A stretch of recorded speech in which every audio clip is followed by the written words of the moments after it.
Magandang araw po sa inyong lahat, lalo na sa ating mga minamahal na senior citizen. Ako po si Dr. Lourdes Navarro, ang inyong lingkod at doktora na nag-aalaga sa kalusugan ng mga nakatatanda. Ang paraan kung paano sinisimulan ng karamihan sa mga may sapat na gulang na higit sa senti ang kanilang umaga ay may kaakibat na di inaasahang epekto. At hindi lamang ito tungkol sa inyong enerhiya o pagiging produktibo. Ito ay tungkol sa inyong mga kalamnan. Ang paraan ng inyong paggising pagkilos o hindi pagkilos pagkain pag-inom at maging ang pag-iisip sa unang 90 minuto ng araw ay maaaring nag-aambag sa pagbilis ng sarkopenia. Iyan ang siyentipikong tawag sa pagkawala ng kalamnan dahil sa pagtanda. Ito ay may direktang epekto sa haba ng inyong buhay, sa inyong immune system, sa pagkontrol ng blood sugar, at maging sa kalusugan ng inyong utak. Hindi lang ito tungkol sa laki ng inyong biceps o sa bigat na kaya ninyong buhatin. Ang mas mababang mass ng kalamnan sa mga matatanda ay may malaking kaugnayan sa mas mataas na panganib ng insulin resistance depression at cognitive impairment. Ayon sa isang pag-aaral na inilathala sa Journal of Gerontology, ang estado ng inyong mga kalamnan ay madalas na sumasalamin sa estado ng inyong buong katawan, lalo na habang kayo ay tumatanda. Pero heto po ang malaking punto. Hindi lamang edad ang dahilan kung bakit nawawalan ng kalamnan ang karamihan sa mga tao. Nawawalan sila nito dahil sa maliliit na paulit-ulit na pagkakamali na ginagawa nila nang hindi namamalayan, lalo na sa umaga. Halimbawa, ang pagpapalampas sa mahalagang pagkakataon para sa paggalaw na nagpapagana sa mga gene na nagpapanatili ng kalamnan, ang hindi pagkain ng protina sa almusal o ang hindi sinasadyang pagdudulot ng pamamaga o pagtaas ng cortisol na nagiging sanhi ng mas mabilis na pagkasira ng kalamnan kaysa sa kayang kumpunihin ng inyong katawan. Ang magandang balita ay maaaring itama ang mga pagkakamaling ito. Kung nakakatulong po sa inyo ang mga impormasyong ito, maaari ninyong hanapin ang aming channel sa YouTube gamit ang inyong telepono o remote. Pagkatapos ay pindutin ang subscribe button at i-on ang bell para hindi ninyo mapalampas ang mga bagong video tungkol sa kalusugan, nutrisyon at pamumuhay ng mga senior. At kung nagustuhan ninyo ito, huwag kalimutang bigyan kami ng thumbs up o mag-iwan ng komento. Labis po naming pinahahalagahan na marinig ang inyong saloobin. Mas mahalaga, kahit nalampas na sa edad na senta, ang inyong katawan ay nananatiling kadaling umangkop. Ayon sa mga pananaliksik, ang tissue ng kalamnan ay maaaring lumago at mapanatili hanggang sa inyong ika-70 o 80 taong gulang. At higit pa, kung susundin ninyo ang mga tamang gawain. Sa episode na ito, tatalakayin natin ang 5 pinakakaraniwang pagkakamali sa umaga na lihim na naglalagay sa panganib sa kalusugan ng kalamnan ng mga nakatatanda. At ang mas mahalaga, ipapakita ko ang mga pamamaraang suportado ng agham na maaari ninyong simulan bukas ng umaga upang baguhin ang takbo ng mga pangyayari. Titingnan natin kung paano binabago ng hydration sa umaga ang paggamit ng enerhiya ng inyong mga kalamnan, kung paano ang oras ng inyong unang ehersisyo ay nagtitrigger ng serye ng pagkukumpuni sa cellular level at kung paano maaaring magpataas o magpababa ng inyong lakas ang ilang mga gawi sa almusal. Hindi ito tungkol sa paghahabol sa kabataan. Ito ay tungkol sa pagbawi ng kontrol sa inyong pisikal na hinaharap, pagprotekta sa katatagan at pagpapanatili ng awtoridad sa sariling katawan isang umaga sa bawat pagkakataon. Magsimula tayo sa isang gawi na nakakagulat na laganap at lalong nagiging karaniwan, ang hindi pagkain ng almusal. Para sa marami ito ay hindi sinasadya. Lumilipas ang ilang oras bago ang inyong unang tunay na pagkain. Pagkatapos ninyong bumangon, kilos-kilos muna tapos iinom ng kaunting kape. Gayunpaman, ang pagkaantalang ito ay maaaring unti-unting magpahina sa inyong skeletal muscle, isa sa inyong pinakamahalagang yaman pagkatapos ng edad na 60. Ito ang isinisiwalat ng pag-aaral. Ang inyong katawan ay gumagamit ng prosesong tinatawag na muscle protein synthesis upang palakihin at kumpunihin ang kalamnan. At ito ay pinakamabisa kapag kayo ay nag-ayuno sa magdamag at pagkatapos ay binigyan ito ng tamang mga amino acid. Ang inyong katawan ay lumilipat mula sa isang anabolic pagbuo na estado patungo sa isang catabolic pagkasira na estado kung saan sinisimulan nitong sirain ang kalamnan para sa enerhiya kung ang pagkakataong yon ay pinalampas. Ayon sa isang pag-aaral noong 2016 na inilathala sa American Journal of Clinical Nutrition, ang mga matatandang kumakain ng 25 hanggang 30 gramo ng dekalidad na protina sa loob ng 1 hanggang 2 oras pagkatapos magising ay nagpapanatili ng mas maraming lean muscle mass sa loob ng 2 linggong panahon kumpara sa mga nagpaliban ng pagkain. Ito ay naayon sa isang teoryang tinatawag na muscle-full effect na naglalarawan ng isang panahon kung kailan ang inyong mga kalamnan ay handang-handa na sumipsip at gumamit ng mga amino acid ng epektibo. Kung pinalampas ninyo iyon ang benepisyo, ay lubhang nababawasan. Naranasan nyo na bang lumaktaw ng pagkain at mas naramdaman ng pagod o pagiging malilimutin pagsapit ng kalagitnaan ng umaga, higit pa ito sa blood sugar? Maaring ipinapaalam sa inyo ng inyong mga kalamnan na sila ay stressed. Ang katawan ay nagiging mas lumalaban sa mga anabolic stimuli lalo na sa mga matatanda. Sa makatuwid ang pagpapanatili ng kalamnan ay nangangailangan ng mas regular na pag-inom ng protina at mas tumpak na tiyempo at iilan lamang ang nakakaalam nito. Ang kalamnan ay hindi lamang para sa forma o lakas. Ito ay isang organ na ginagamit para sa metabolismo. Pinapabuti nito ang immune function, tumutulong sa pagkontrol ng blood sugar at nagsisilbing imbakan ng mga amino acid na kailangan ng inyong utak at mga organo kapag nasa ilalim ng stress. Ano ang maaari ninyong gawin? Ito ay isang simpleng paraan na magagamit. Layunin na makakonsumo ng 30 hanggang 40 gramo ng dekalidad na protina. Mas mabuti mula sa mga mapagkukunang mayaman sa lusin sa loob ng 60 minuto pagkatapos magising. Isipin ang isang protein smoothie na may whey o pea isolate, mga itlog, at Greek yogurt o kahit na monggo at quinoa kung kayo ay sumusunod sa isang plant-based diet. Upang mapahusay ang epekto sa kalamnan, isama ang ilang resistance tulad ng isang simpleng band exercise o pag-uunat bago o pagkatapos ng almusal. Ang kombinasyon ng ehersisyo at mga amino acid ay nagpapadala ng isang malakas na signal sa inyong katawan, mag-rebuild, panatilihin ang lakas at pangalagaan ang kalamnan. Hindi ito tungkol sa ganap na pagdistansya mula sa pag-aayuno. Ito ay tungkol sa pag-angkop ng agham sa yugto ng inyong buhay. Ang halaga ng pagpapaliban sa pagkonsumo ng protina ay mas malaki lamang para sa mga taong higit sa 60 at may malaking gantimpala sa pag-aayos nito. Pag-usapan naman natin ang unang oras pagkatapos magising at kung ano ang ginagawa o hindi ninyo ginagawa sa inyong katawan. Ang umaga ay mabagal at sedentaryo para sa maraming taong lampas 60. Sinisimulan ninyo ang araw sa pagbabasa, pagkakaroon ng mahinahong almusal o simpleng pag-upo ng tahimik. Maaring ito ay nakaka-relax, ngunit maaring ito ang eksaktong kabaligtaran ng gusto ng inyong mga kalamnan sa aspeto ng metabolismo. Ang inyong katawan ay dumadaan sa isang makabuluhang proseso sa magang panahong iyon. Ang inyong circadian biology ay handa para sa paggalaw pagkatapos ng isang mahimbing na tulog.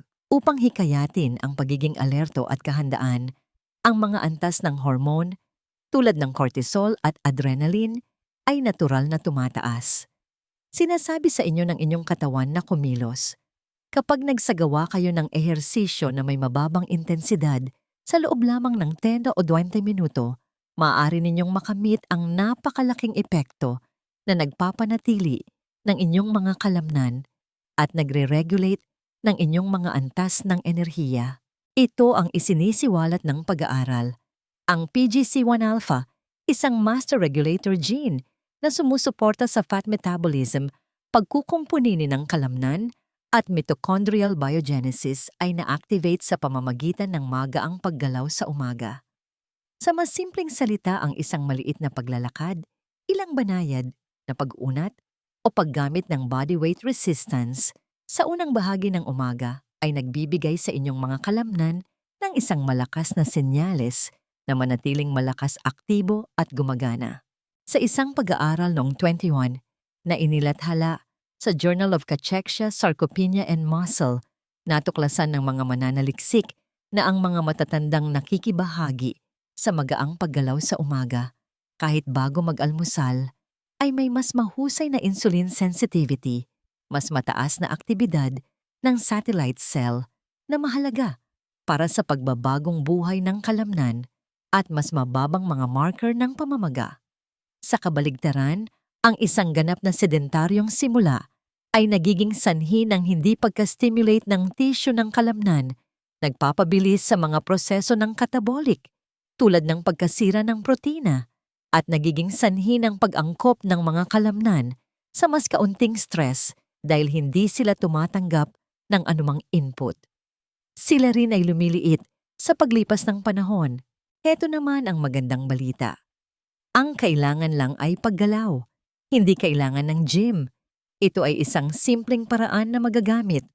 Gawin ang 5 hanggang 15 minutong ehersisyo na may mababang epekto sa loob ng 30 hanggang 40 minuto pagkatapos magising.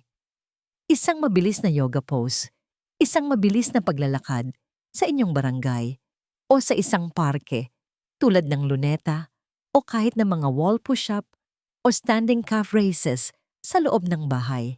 Ang layunin ay i-activate, hindi ubusin ang lakas. Bukod pa rito, pinapataas nito ang sensitivity ng protina ng kalamnan sa huling bahagi ng araw, kaya mas epektibong tutugon ang inyong katawan sa mga pagkain o ehersisyo. Kung ang impormasyong ito ay kapaki-pakinabang sa inyo, pag-isipang maging isang subscriber. Hindi lang ito ang mapagkukunan nito. Sa anumang edad gusto kong tiyakin na ang inyong katawan at utak ay gumagana para sa inyo sa halip na laban sa inyo. Pumunta naman tayo sa isang bagay na mukhang simple. Tubig. Bagamat hindi ito pinaniniwalaan ng karamihan, may tiyak na ugnayan sa pagitan ng kalusugan ng kalamnan at hydration. Ito ay partikular na mahalaga para sa mga senior citizen. Heto ang ginagawa ng inyong katawan sa buong gabi.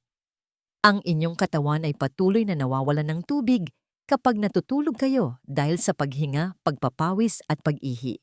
Kahit na hindi kayo nauuhaw paggising kayo, ay bahagyang dehydrated.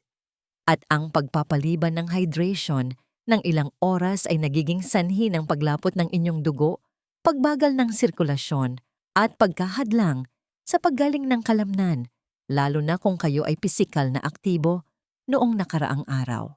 Ayon sa isang pag-aaral noong 2019 na inilathala sa Nutrients, kahit na 1% hanggang 2% na dehydration ay malaki ang ibinababa sa tibay ng kalamnan, nakakasira sa balanse at nagpapataas ng panganib ng pagkahulog sa mga matatanda. Ayon sa isa pang pag-aaral na inilathala sa Journal of Applied Physiology, ang dehydration ay humahadlang sa muscle protein synthesis na nangangahulugang ang inyong katawan ay hindi gaanong kayang kumpunihin ang tissue ng kalamnan pagkatapos ng ehersisyo o pinsala. Ang inyong mga kalamnan ay parang espongha. Sila ay sensitibo na babanat at epektibo. Kapag hydrated, sila ay nagiging hindi gaanong koordinado, mas marupok, at mas madaling mapinsala kapag natuyo. Mahalaga ring tandaan na ang mga matatanda ay mas madaling kapitan ng mga electrolyte imbalance, tulad ng mababang potassium o sodium dahil sa mga pagbabago sa hormonal o mga epekto ng gamot. Bukod pa rito, ang mga contraction ng kalamnan ay maaaring hadlangan ng mga abnormalidad na ito at ito ay isang mahalagang salik. Kung umiinom kayo ng tsaa o kape sa unang bahagi ng umaga, maaaring mas makasama ito kaysa makabuti. Kahit na ang katamtamang dami ng kape ay hindi likas na nagde-dehydrate sa inyo ang pag-inom nito, nang mag-isa ay hindi maituturing na hydration, lalo na kung hindi kayo umiinom ng tubig o electrolytes. Ngunit ano ang maaari ninyong gawin? Ito ay isang simpleng paraan na magagamit. Uminom ng 12 hanggang 16 onsa ng tubig o mga 350 hanggang 500 ml sa loob ng 20 hanggang 30 minuto. Pagkatapos magising mas mabuti kung may isang kurot na sea salt o isang electrolyte mix na naglalaman ng potassium, sodium at magnesium. Ito ay nagtataguyod ng cellular hydration, tumutulong sa pagpapanumbalik ng plasma volume at nagpapabilis ng panunaw at sirkulasyon. Bilang dagdag na bonus, inumin ang inyong tubig bago ang inyong kape. Pinapabuti nito ang pagsipsip at binabawasan ang posibilidad ng pagkapagod mula sa dehydration sa huling bahagi ng araw. Ang hydration ay higit pa sa pagpawi ng inyong uhaw, partikular na habang kayo ay tumatanda. Ito ay isang pangunahing gatilyo para sa balanse ng enerhiya, kalinawan ng metabolismo at kahusayan ng kalamnan. Simulan ng tama ang inyong umaga. Tingnan naman natin ngayon ang isang tipikal na pagkakamali sa almusal na maaaring mukhang kaaya-aya, ngunit maaari nitong unti-unting sirain ang pangangalaga sa kalamnan. Ang pagkain ng isang pagkain na mababa sa protina, mataas sa asukal o pareho sa simula ng araw. Isipin ang mga cereal sa umaga, fruit juice, pandesal na may jam o kahit na kape at isang saging lamang. Maginhawa at madalas na isinusulong bilang malusog o magaan. Ang mga ito ay sa katunayan ay ginagawa ang eksaktong kabaligtaran sa biochemically sa kung ano ang kailangan ng inyong mga kalamnan, lalo na pagkatapos ng edad na 60. Ito ang isinisiwalat ng pag-aaral. Ang isang pagkain na mataas sa carbohydrates at mababa sa protina ay nagpapataas ng mga antas ng asukal sa dugo na nagiging sanhi ng pagtaas ng mga antas ng insulin at pagkatapos ay pagbagsak.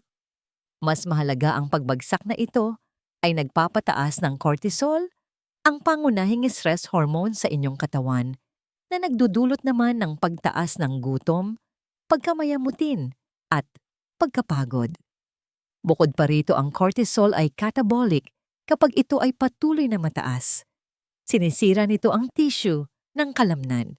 Ayon sa isang pag-aaral noong 20 sa Diabetes Care, ang mga matatandang kumain ng high-carb, low-protein na almusal ay nagpakita ng mas mababang muscle protein synthesis at mas mataas na post-meal inflammatory indicators kaysa sa mga kumain ng mas balanseng pagkain. Ang metabolic cost ay naipon kapag ang pattern na ito ay nangyayari araw-araw. Sa kalaunan, nagsisimula ito ng isang cycle. Pagkatapos ng isang mabilis na almusal, bumabagsak ang inyong blood sugar, nakakaramdam kayo ng pagod. Mas kaunti ang inyong pagkilos at mas mabilis masira ang inyong mga kalamnan kaysa sa maikumpuni. Ang punto ay ito ang hormonal at metabolic na ritmo ng araw ay hinuhubog ng inyong almusal. Ang inyong katawan ay mas malamang na mag-imbak ng taba, mawala ng lean tissue at makaranas ng mental fog kung ito ay hindi matatag sa simula. Ano ang maaari ninyong gawin? Ito ay isang simpleng paraan na magagamit. Unahin ang protina kaysa sa carbohydrates kapag nagpaplano ng inyong almusal. Layunin na makakuha ng hindi bababa sa 20 fining hanggang 30 gramo ng protina at pagsamahin ito sa mga slow-digesting carbohydrates tulad ng whole grains, berries o oats, pati na rin ang malusog na taba. Subukan ang isang protein smoothie na may whey flax at frozen blueberries, Greek yogurt na may chia seeds at berries, o sinangag na may itlog na may kasamang isda, o tapa at abukado. Iwasan ang mga fruit juice puting tinapay at mga highly processed na cereal sa umaga. Ang mga ito ay nagreresulta sa biglaang pagbabago sa mga antas ng asukal sa dugo at hindi sapat na pagkabusog na nangangahulugang ang inyong mga kalamnan ay mananatiling kulang sa nutrisyon at magugutom kayo muli kaagad. Kung sa tingin ninyo ay makatuwiran ang pananaw na ito, maaaring gusto ninyong mag-subscribe. Ang layunin ng channel na ito ay magbigay sa inyo ng agham na sumusuporta sa inyong mga layunin at sa inyong katawan. At i-click ang like button kung nakasubscribe na kayo. Nakakatulong ito na maabot ang mga nangangailangan ng mensaheng ito. Ang almusal ay higit pa sa isang kaugalian. Ito ay isang biological decision point at nakikinig ang inyong mga kalamnan. Hindi lamang ang inyong dieta at gawi sa paggalaw ang nagiging sanhi ng pagkawala ng kalamnan pagkatapos ng edad 60. Ito ay malapit ding nauugnay sa inyong proseso ng pag-iisip partikular kung paano ninyo sinisimulan ang inyong araw sa emosyonal at kognitibong paraan. Hayaan ninyong ipaliwanag ko. Ang inyong katawan ay natural na gumagawa ng isang pagtaas ng cortisol tuwing umaga. Ito ay isang tipikal na aspeto ng circadian rhythm. Nakakatulong ito sa paggising pagiging alerto at pag-mobilize ng enerhiya. Heto ang catch. Ang inyong cortisol ay mas mabilis tumaas at mas matagal kaysa sa kinakailangan kung meron kayong mataas na antas ng stress sa umaga. Kung ang inyong isip ay puno ng pagkabalisa, kung kayo ay nagbababad sa social media, sa pagbabasa ng mga negatibong balita, nanonood ng masamang balita, o kung inaasahan ninyo ang isang alitan. At sa paglipas ng panahon, isa sa mga pinakanakapipinsalang salik sa tissue ng kalamnan ay ang patuloy na mataas na cortisol. Ayon sa isang pagsusuri, noong 2014 na inilathala sa Frontiers in Neuroendocrinology, ang patuloy na mataas na antas ng cortisol ay humahadlang sa muscle protein synthesis, humahadlang sa pagbabagong buhay at nagpapababa pa ng produksyon ng growth hormone na natural nang bumababa sa pagtanda. Mas malala pa binabawasan ng cortisol ang insulin sensitivity na nagpapahirap sa inyong katawan na gumamit ng mga sustansya upang muling buuin ang kalamnan. Kung mayroon kayong fight or flight response sa inyong neurological system, maaaring mayroon kayong perpektong almusal, ngunit nawawalan pa rin ng kalamnan. Paano ko ito makokontrol? Tanong ninyo. May tensyon sa buhay at iyon ay totoo. Gayunpaman, meron kayong magandang pagkakataon sa loob ng unang 20 hanggang 30 minuto ng inyong araw. Ang paraan ng paggamit ninyo ng inyong isip sa panahong iyon ay maaaring makaimpluwensya ng malaki sa inyong stress physiology para sa natitirang bahagi ng araw. Ito ay isang simpleng paraan na magagamit. Magsimula ng inyong umaga sa pamamagitan ng sadyang pag-regulate ng inyong paghinga sa loob ng 2.5 minuto. Mabagal na paghinga sa ilong paglanghap ng 4 na segundo, pagbuga ng 6 na segundo, o pagbuga ng 8 segundo. Magaang pag-uunat habang nakatuon sa inyong paghinga. Ang pagsusulat ng 3 bagay na ipinagpapasalamat ninyo o kahit na paglabas at pagtingin sa abot-tanaw ay mga halimbawa ng natural na visual anchoring techniques na tumutulong sa pag-regulate ng autonomic nervous system. Ang mga simpleng pamamaraan na ito ay tumutulong sa inyo na lumipat patungo sa parasympathetic dominance sa pamamagitan ng pagbaba ng sympathetic nervous system activation. Ang pagpapanatili, pagkukumpuni at pagbabagong buhay ng kalamnan ay nagaganap sa rest and digest state. Tandaan din na ang emosyonal na stress ay isang anyo ng pisikal na stress. Hindi kayang makilala ng inyong mga selula ng kalamnan ang pagkakaiba sa pagitan ng pagbabasa ng mga nakaka-stress na headline sa inyong telepono bago pa man kayo bumangon sa kama at isang tunay na banta. Palakasin ang inyong sarili mula sa loob palabas at kasama na rin diyan ang panloob na pag-uusap na pinahihintulutan ninyo tuwing umaga. Ang huling madalas na hindi pinapansing pagkakamali sa umaga na lihim na nakakakompromiso sa lakas ng kalamnan sigla at pangkalahatang katatagan pagkatapos ng edad na 60 ay ang pagkawala ng natural na sikat ng araw at bitamina D. Una, pag-usapan natin ang liwanag. Ang inyong katawan ay gumagana ayon sa isang 24 oras na biological clock na tinatawag na circadian rhythm na kumokontrol sa lahat mula sa metabolismo hanggang sa pagkukumpuni ng selula hanggang sa synthesis ng hormone. At ang liwanag ng umaga, lalo na ang sikat ng araw ang pinakamabisang paraan upang isynchronize ang ritmo na yon. Kamangha-mangha ang nangyayari sa inyong utak kapag nalantad kayo sa liwanag sa unang bahagi ng araw. Ang suprachiasmatic nucleus sa hypothalamus, ang master clock ng inyong katawan, ay tumatanggap ng signal mula sa sikat ng araw na tumatama sa retina. Ito ay nagtitrigger ng serye ng mga hormonal na reaksyon na nagpapababa ng melatonin, wastong nagpapataas ng cortisol at nagpapataas ng dopamine at testosterone. Ang huli ay mahalaga. Kahit sa mga kababaihan, ang testosterone ay kinakailangan upang mapanatili ang bone density, lean muscular mass at motibasyon sa ehersisyo. Ang natural na pagtaas ng hormone na ito ay nire-regulate ng sikat ng araw sa umaga na nagtataguyod ng muscle protein synthesis at paggaling.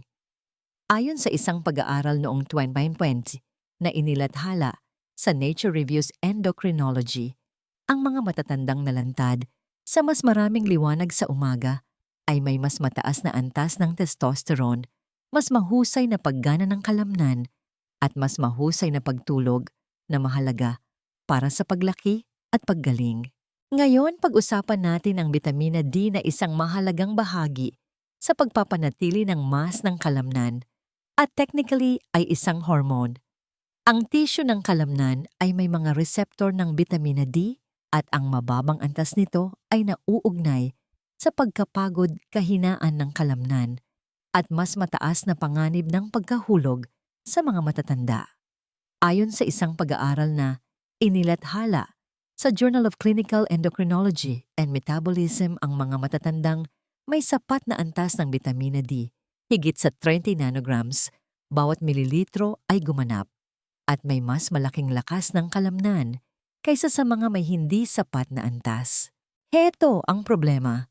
Dahil hinaharangan ng mga bintana ang mga sinag na UVB na kailangan para sa synthesis ng bitamina D, maraming matatanda ang gumugugol ng kanilang umaga sa loob ng bahay. Bukod pa rito, bumababa ang synthesis sa pagtanda kahit na sa mga maaraw na lugar tulad ng Pilipinas. Ito ay isang simpleng paraan na magagamit. Gumugol ng imo hanggang 10 minuto sa labas sa loob ng 30 hanggang 60 minuto pagkatapos magising, mas mabuti kung ang araw ay direktang sumisikat sa inyong balat at mga mata. Iwasan ang pagsusuot ng salaming pang-araw at iwasang tumitig sa araw. Isaalang-alang ang pag-inom ng suplementong bitamina D3 kung kayo ay higit sa 60 pango o nakatira sa isang lugar na may kaunting sikat ng araw. Para sa pinakamainam na pagsipsip at suporta sa buto, inumin ito kasama ng bitamina K2. Sa loob ng wala pang 10 minuto, maaari ninyong paganahin ang inyong neurological, muscular at hormonal system ng libre sa pamamagitan ng pagsasama-sama ng gawi sa liwanag ng umaga na ito sa ilang magaang pag-uunat o paglalakad. Hindi lang ito tungkol sa mga kalamnan. Ito ay may kinalaman sa pakikipag-usap sa inyong biyolohiya. Gising na ako, gumagalaw at nagpapalakas. Huminto tayo sandali at pag-ugnayin ang lahat. Ngayon alam na ninyo kung paano ang 5 pang-araw-araw tila hindi nakapipinsalang gawi sa umaga ay maaaring dahan-dahan at lihim na magpabilis ng pagkawala ng kalamnan pagkatapos ng edad na 60. At nakita ninyo na ang solusyon ay hindi radikal. Ito ay sinadya na kabatay sa agham at ganap na magagawa. Balikan natin ng mabilis ang mga pangunahing punto at solusyon. Paglaktaw sa protina sa almusal, nalaman ninyo na sa unang bahagi ng araw, hindi pagkalipas ng ilang oras, kailangan ng inyong mga kalamnan ang mga amino acid. Ang pagkain ng 30 gramo ng dekalidad na protina sa loob ng 60 minuto pagkatapos magising ay nagpapagana sa mga landas ng pagkukumpuni at pangangalaga. Pagpapaliban sa pagkilos, nalaman ninyo na kahit isang mabilis na paglalakad o pag-uunat sa loob ng unang oras ay tumutulong na balansehin ang glucose, i-activate ang mga gene na lumilikha ng kalamnan at maiwasan ang pagkasira nito. Dehydration sa umaga, nalaman natin na kahit bahagyang dehydration ay nagpapataas ng pagkapagod ng kalamnan at nakakasira sa paggaling. Ang pag-inom ng isang basong tubig na mayaman sa electrolyte sa unang bahagi ng umaga ay nagpapanumbalik ng performance at kalinawan ng metabolismo. Almusal na mababa sa protina, mataas sa asukal. Nauunawaan na ninyo ngayon na ang pagpapataas ng mga antas ng asukal sa dugo ng walang protina ay maaaring magpalala ng cortisol at pamamagadalawang salik na nakakasama sa lakas ng kalamnan. Bilang alternatibo, maaari ninyong isentro ang inyong almusal sa protina at mga slow-digesting na carbohydrates. Stress sa umaga at pagtaas ng cortisol. Tiningnan natin kung paano ang matagal na stress ay nagpapataas ng mga catabolic chemical at kung paano ang isang maikling panahon ng pagsusulat ng pasasalamat o pagsasanay sa paghinga ay maaaring magpababa ng cortisol at i-activate ang pisyolohiya ng recovery mode. Kakulangan sa sikat ng araw. Nakita ninyo kung paano kinokontrol ng sikat ng araw at bitamina. Ang mahahalagang hormone tulad ng testosterone at mga growth factor na nagpoprotekta sa enerhiya, mood at kalamnan. Ang tamang suplemento o ilang minuto ng maagang liwanag ay maaaring gumawa ng malaking pagkakaiba. Heto kung bakit mahalaga ang lahat ng ito. Ang kalamnan ay higit pa sa aspeto ng paggalaw. Ito ang inyong pinagmumulan ng enerhiya, inyong structural support system at inyong metabolic engine. Ang pagpapanatili nito pagkatapos ng 60 ay nangangahulugan ng pagpapanatili ng kalayaan, tiwala sa sarili at kalidad ng buhay. Ngunit ang kalamnan ay hindi lamang pinapanatili sa gym. Ito rin ay nawawala o pinoprotektahan sa unang oras ng araw. Ang mga gawi, hindi ang edad ang nagpapasya kung ang laban ay panalo o talo. Kaya ito ang aking hamon sa inyo. Magsimula bukas sa isa lamang sa mga paraang ito. Marahil ito ay isang almusal na mayaman sa protina. Ang aral na nais kong iwan sa inyo ay ito. Ang pag-aalaga sa ating kalusugan habang tayo ay tumatanda ay hindi isang malaking nakakatakot na gawain. Ito ay binubuo ng maliliit sinasadyang mga desisyon na ginagawa natin araw-araw, lalo na sa pagsisimula ng umaga. Ang bawat baso ng tubig, bawat masustansyang almusal, at bawat minuto ng paggalaw ay isang puhunan sa ating kinabukasan, isang kinabukasan na puno ng lakas, kalayaan at sigla. Kaya naman, inaanyayahan ko po kayo na ibahagi ang impormasyong ito sa inyong mga kaibigan at kapamilya. Mag-comment po kayo sa ibaba kung ano sa mga tip na ito ang susubukan ninyo bukas. At syempre, huwag kalimutang mag-subscribe sa channel na ito at i-on ang bell para lagi kayong updated sa mga bago nating health tips para sa mas masaya at malusog na pamumuhay.